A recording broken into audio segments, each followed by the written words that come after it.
Question number 71। वैदिक आर्यों का मुख्य भोजन क्या था? इसका सही आंसर होगा दूध और इसके उत्पाद। वैदिक काल के लोग शाकाहारी और मांसाहारी दोनों तरह के होते थे।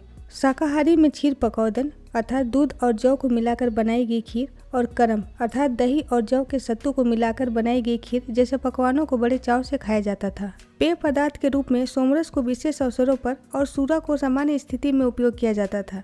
मांसाहार के रूप में बैल, भेड़, बकरी का मांस खाया जाता था। Question number 72। अफगानिस्तान से सिंधु घाटी सभ्यता के किन दो स्थलों की खोज की गई है? इसका सही आंसर होगा ऑप्शन बी, मुंडीगाक और सुरतगुई। सिंधु घाटी सभ्यता के 475 स्थल पाकिस्तान के 3 प्रांत पंजाब, सिंध और दक्षिणी बलूचिस्तान में मिले हैं। इस सभ्यता के 925 स्थल भारत के 7 राज्यों जम्मू कश्मीर, पंजाब, हरियाणा, राजस्थान, गुजरात, महाराष्ट्र और उत्तर प्रदेश में मिले हैं। आज़ादी के बाद अधिकांश खुदाई भारत में हुई है। भारत में भी सर्वाधिक 80% खुदाई गुजरात में हुई है और सर्वाधिक स्थल भी यहीं से खोजे गए हैं। Question number 73। हजरत मोहम्मद साहब को ज्ञान की प्राप्ति कहाँ हुई थी? इसका सही आंसर होगा ऑप्शन सी, गुफा में। हजरत मोहम्मद साहब इस्लाम धर्म के संस्थापक थे। इनका जन्म 570 ईस्वी में मक्का में हुआ था। मोहम्मद साहब को 610 ईस्वी में मक्का के पास हीरा नामक गुफा में ज्ञान की प्राप्ति हुई थी। इनकी मृत्यु 8 जून 632 ईस्वी को हुई। Question number 74। वेद शब्द का अर्थ क्या होता है? इसका सही आंसर होगा ऑप्शन ए, ज्ञान। वेद 4 हैं, ऋग्वेद, यजुर्वेद, सामवेद और अथर्ववेद। भारत का सर्व प्राचीन धर्म ग्रंथ वेद है। वेद के संकलनकर्ता महर्षि कृष्ण देवपायन वेद व्यास को माना जाता है। महर्षि कृष्ण देवपायन को वेद का निर्माता न कहकर संकलनकर्ता कहा जाता है, क्योंकि इन्होंने वैदिक साहित्य से संबंधित सुनी सुनाई अच्छी बातों को एक जगह संकलित करके वेद के रूप में प्रस्तुत किया। वेद इनकी स्वयं की रचना नहीं है। Question number 75। भगवान बुद्ध ने अपने प्राण कहाँ त्यागे थे?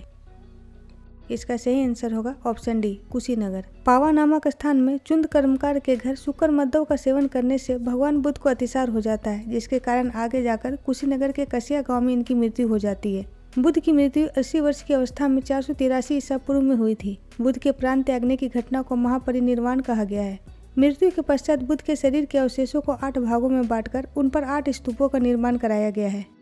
Question number 76। ऋग्वैदिक काल के लोगों को किस फसल का ज्ञान नहीं था? इसका सही आंसर होगा ऑप्शन डी, तंबाकू। ऋग्वैदिक कालीन समाज एक ग्रामीण समाज था जो कबीलाई ढांचा पर आधारित था। भूमि का महत्व नहीं के बराबर होने के कारण कृषि का भी महत्व नहीं था। पशुपालन यहाँ के लोगों का प्राथमिक पेशा था। इनका मुख्य फसल जौ था।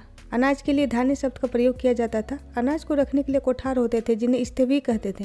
अनाज को मापने के लिए प्रयोग किया जाने वाला मापक उर्दर कहलाता था।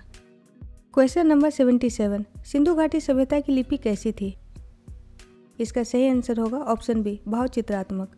किसी भी भाषा को लिखने की जो बनावट या माध्यम होती है उसी लिपि कहते हैं। भाषा और लिपि अलग अलग होती है। भाषा वो चीज़ है जो बोली जाती है और लिपि के द्वारा उस भाषा को लिखा जाता है। जैसे हिंदी एक भाषा है और इसकी लिपि देवनागरी है। सिंधु घाटी सभ्यता की लिपि की सर्वप्रथम जानकारी 1853 ईस्वी में चार्ल्स मेसन को हुई थी। इस लिपि में कुल 64 मूल चिन्ह हैं और कुल 250 से 400 अक्षर मिलते हैं। इस लिपि में लगभग 400 से 500 संकेत मिले हैं। ये संकेत ईंटों, मृदभांड, मनके और मुहरों में मिले हैं।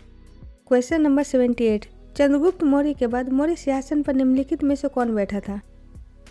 इसका सही आंसर होगा ऑप्शन सी, बिंदुसार। मौर्य वंश की स्थापना चंद्रगुप्त मौर्य ने की थी। चंद्रगुप्त की मृत्यु के पश्चात 298 ईसा पूर्व में बिंदुसार मगध की राजधानी पर बैठा। बिंदुसार को अमित्रघात अर्थात शत्रु विनाशक के नाम से भी जाना जाता है। बिंदुसार का उत्तराधिकारी महान सम्राट अशोक हुआ। Question number 79। वैदिक युग में राजा अपनी जनता से जो कर वसूल करते थे उसे क्या कहते थे? इसका सही आंसर होगा ऑप्शन ए, बलि। प्रारंभिक वैदिक युग में कोई नियमित कर व्यवस्था नहीं थी। स्वैच्छिक रूप से राजा को हिस्सा या उपहार दिया जाता था जिसे बलि कहते थे। उत्तर वैदिक काल में बलि एक नियमित कर के रूप में बदल गई थी जिसे भाग या शुल्क कहा जाता था। शुल्क वस्तु का 1/6वां हिस्सा या 16वां भाग होता था। कर के रूप में अन्न या पशु लिए जाते थे। Question number 80। सिंधु घाटी सभ्यता का सबसे प्रमुख पशु किसे माना जाता था? इसका सही आंसर होगा ऑप्शन डी, एक श्रृंगी बैल। इस सभ्यता के लोगों को जानवरों में गाय, बैल, भैंस, बकरी, कुत्ता, बिल्ली, हाथी, व्याघ्र, बारहसिंगा, ऊंट, घोड़ा, भेड़ की जानकारी थी। शेर की जानकारी सिंधु सभ्यता के लोगों को नहीं थी। इस सभ्यता का सबसे प्रिय पशु कुबड़ वाला सांड था। गाय, घोड़ा, ऊंट इन तीनों जानवरों का अंकन किसी भी मुहर या मृदभांड में नहीं है। इस वीडियो में प्राचीन भारत से संबंधित 10 अनसुलझे प्रश्नों को सुलझाया गया है। साथ में कुछ अतिरिक्त जानकारी भी दी गई है। उम्मीद है ये वीडियो आपको पसंद आई होगी। प्लीज़ चैनल को लाइक, शेयर और सब्सक्राइब करें।